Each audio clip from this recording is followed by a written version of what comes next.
Hey guys, I just wanted to make a quick video over my brand new 2022 Eastcape Vantage non-VHP Kevlar hull with a Suzuki 90 on the back. No jack plate, kept it simple.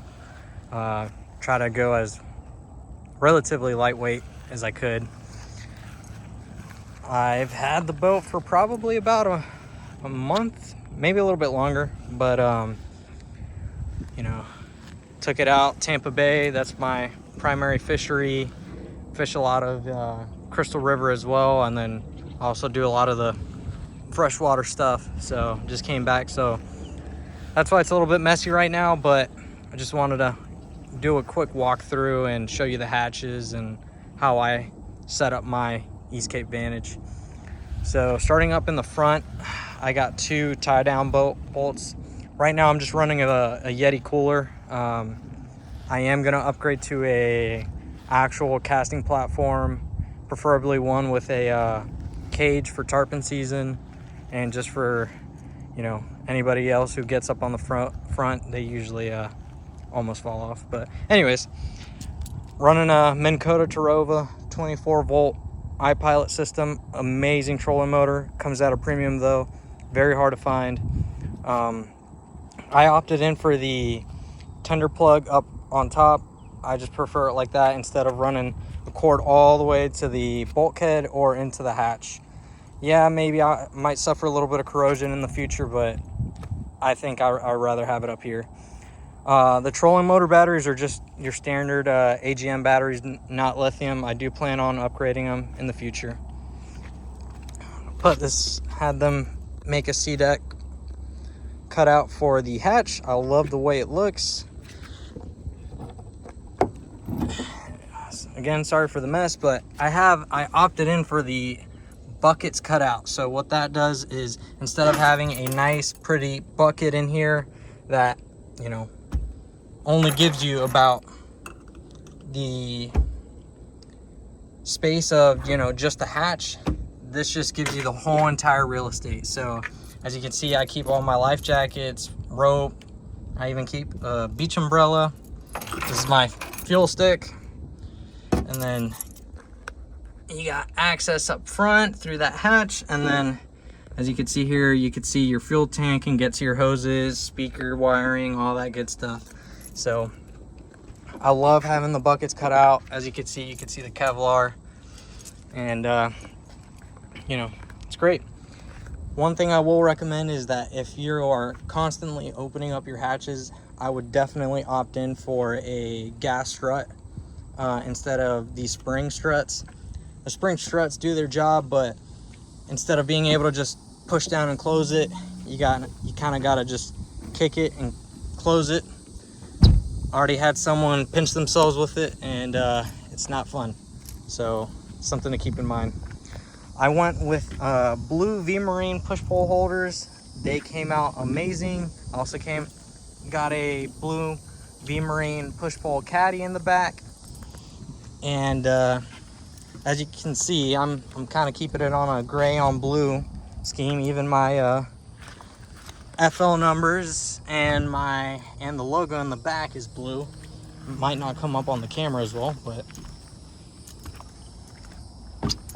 as well as I got C deck on the gunnel walls. And then I did a simple audio setup, just two 6.5 kicker speakers hooked up to I believe the part number is an MM100. It's a Garmin product. It's just straight plug and play. There's no amplifier in the system. It goes hooked up to my GPS. Bluetooth right up to the phone. I only have 3 rod storage tubes under the gunnels. They are great until you have big grouper rods or tarpon rods underneath, and then I kind of start wishing that I did at least one on each side going aft. So again, that's something to keep in mind if you do the whole tarpon and grouper gig. You might want to add 1 or 2 going aft. I decided to do a full seat or jump seat with the flush mount console. So as you can see, flush seat or jump seat, I'm sorry, and then flush mount for the GPS. I had them insulate my cooler or the jump seat. So I just got my soggy hat and a couple snacks, my Yeti and all that other stuff. Keeps ice relatively cold, but it's not I wouldn't compare it to a roto molded cooler. So I did the grab bar up here. Definitely recommend it, especially if you're fish a lot of choppy weather, Tampa Bay, fishing the Skyway, fishing the piers. This is amazing, so definitely recommend it.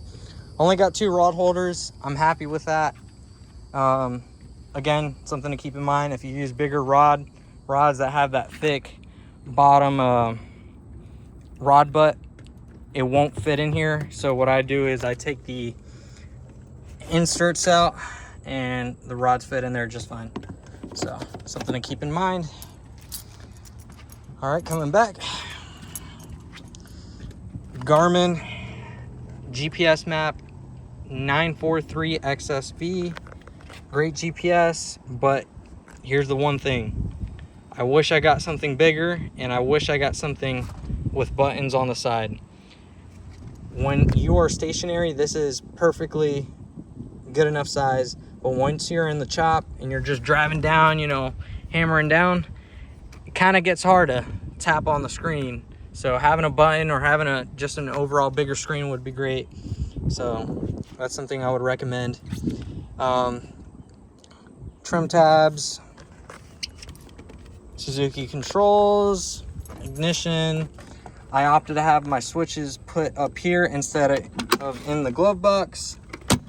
I highly recommend it doing like this. Some guys complain about corrosion issues after a while. I rather have them up here, just to be quite honest. As you can see already, all my steel products are powder coated black.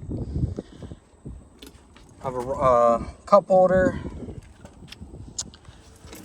In the glove box, I have my switch for the battery, USB, and my Bluetooth audio controller. Down here, this is where my trolling motor batteries and my house battery is. And my charger is in there as well.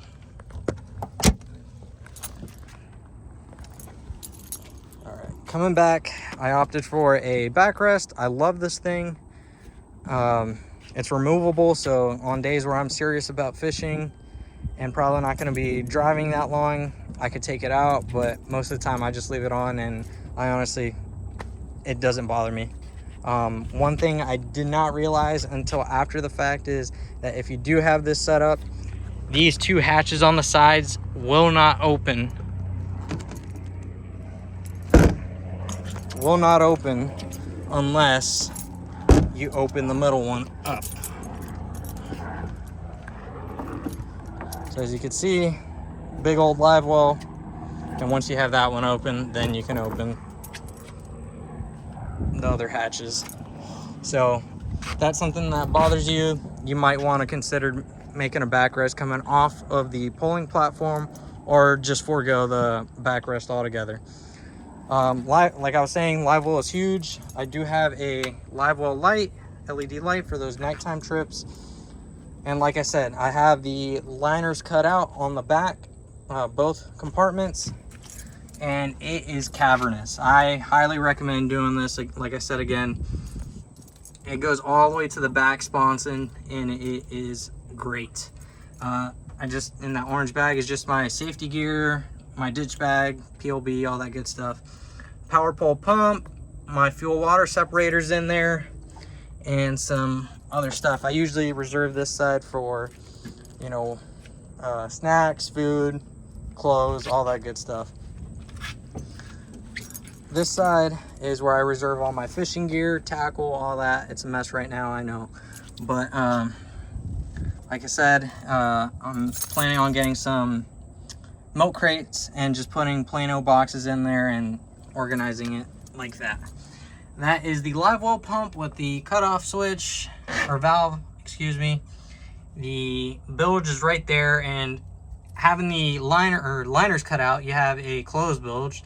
So instead of having a hatch up here, that water that gets up there just flushes out, and then any water that gets in here gets pushed out by the bilge pump. So like I said, all the way to the sponson, and then right about here is my fuse switch, or fuse box. So as you can see, nicely done. Great setup. So close those up.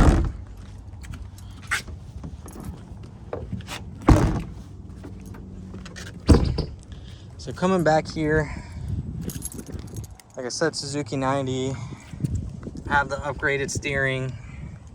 I even did a V-Marine transom strap with the Redfish logo on it. Looks really good. The powder coat is a satin black, I believe, with flat steps. Dive ladder. 8-foot power pole blade. Great setup. And then C-deck up top with the cup holder. So a couple other things I missed is I do have a two-tone all grip. It's a gray on gray. To me it looks great. I know a lot of times if you do all grip, a lot of guys prefer that two-tone look, but I just decided to stay with gray on gray. So possible upgrades in the future is lithium batteries, and maybe in a couple years I'll upgrade the Garmin to maybe a Simrad, you know, just so I can run Florida Marine Tracks and all those other third-party maps. But this boat setup, I love it. It's exactly what I wanted in a boat. Performance with the 90, I am by myself with all the gear that you saw on the boat. I am running just about 40 miles per hour. With cruise is about in the low 30s, and then maxed out with people gear, I am seeing top speeds of 36, 37, even 38 at times if I have it trimmed out and tabbed out correctly. But like I said, cruise is roughly around that low 30 with amazing fuel economy. So, you know, if you're trying to keep that draft to a minimum and you're not too concerned about overall top end speed, I would say the 90 horsepower Suzuki is the way to go. If you want a little bit more top end and just higher numbers, then I would probably suggest a 115 Mercury Pro XS. But for right now, I'm happy with the 90. So, but yeah, that was it. I just wanted to make a video showcasing my awesome boat, and really excited. So hopefully I can later on put some videos of the boat in action, running in some chop, hopefully, so, and catch some fish on it. See ya. Bye.